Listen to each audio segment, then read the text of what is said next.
வணக்கம், இது news 18 special. வழங்குவது நான் ஸ்ரீராம். முதலாவதாக, நமது ஊர்களில் நிழலுக்காக அதிகம் வளர்க்கப்படக்கூடிய புங்கை மரங்களை பெட்ரோல், டீசல் உள்ளிட்ட எரிபொருட்களுக்கு மாற்றாக வளர்த்து வருகிறார்கள் அமெரிக்காவின் புளோரிடா மாகாண மக்கள். அது எப்படி சாத்தியம் என்பதை விளக்குகிறது இந்த செய்தி தொகுப்பு.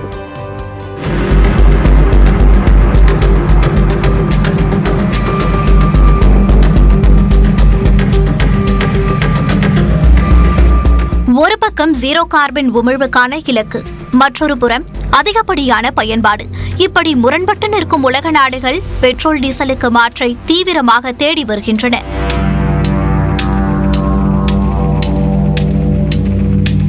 இச்சூழலில் நமது கிராமங்களில் நிழலுக்காக அதிகம் வளர்க்கப்படும் புங்கை மரத்தை தீர்வாக்கி உள்ளார்கள் அமெரிக்காவின் புளோரிடா விவசாயிகள்.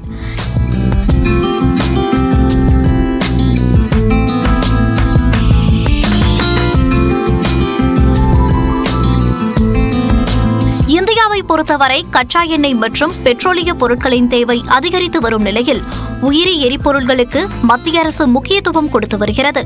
அதன் ஒரு பகுதியாக பெட்ரோலில் 10% எத்தனால் கலப்பதை தீவிரமாக மத்திய அரசு ஊக்குவித்து வருகிறது. படிப்படியாக 2028ஆம் ஆண்டுக்குள் இந்த எத்தனால் கலப்பை 20% உயர்த்தவும் திட்டமிட்டுள்ளது. கரும்பு சாறு, தானியங்களை அரைத்து எடுக்கப்படும் பால் ஆகியவற்றை புளிக்க வைத்து இந்த எத்தனால் தயாரிக்கப்பட்டு வருகிறது. இதேபோல் அமெரிக்காவின் புளோரிடாவில் உள்ள விவசாயிகள் புங்கை மரத்தின் விதைகளை பெட்ரோலுக்கு மாற்றாக முயற்சித்து வருகின்றனர்.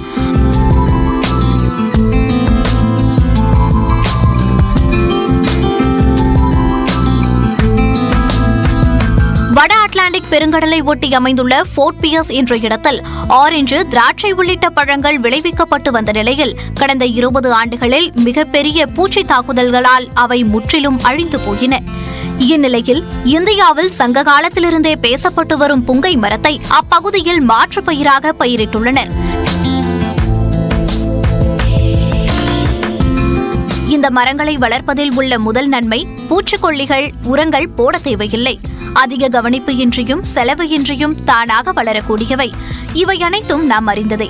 ஆனால் புங்கை மரங்களின் விதைகள் 30% வரை எண்ணெய் தன்மை கொண்டுள்ளவை என்றும், அந்த எண்ணெய் விமானத்தை இயக்கக்கூடிய அளவிற்கு அதிக திறன் கொண்ட எரிபொருள் என்றும் புதிய தகவல்களை கூறுகிறார்கள் புதிய விவசாய முறைகளை ஊக்குவிக்கும் டெர்வைவா நிறுவனத்தினர். An airplane, that's a big deal. Also, there's really no good carbon substitute for petroleum that you have to burn to power a jet.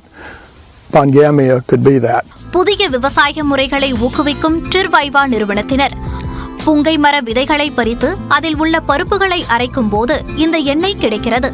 மீதி இருக்கும் சக்கைகளை சோயாபீன்கள், பருப்புகளுக்கு போட்டியாக புரோட்டீன் சாக்லேட்டுகள், மாவு உள்ளிட்டவை தயாரிக்க பயன்படுத்துகிறார்கள். We hope that we can transform the whole biofuel industry, that this will end up being the platform that is one of the dominant sources of oil for biofuels in the future, as well as a substitute for soybean protein or yellow pea.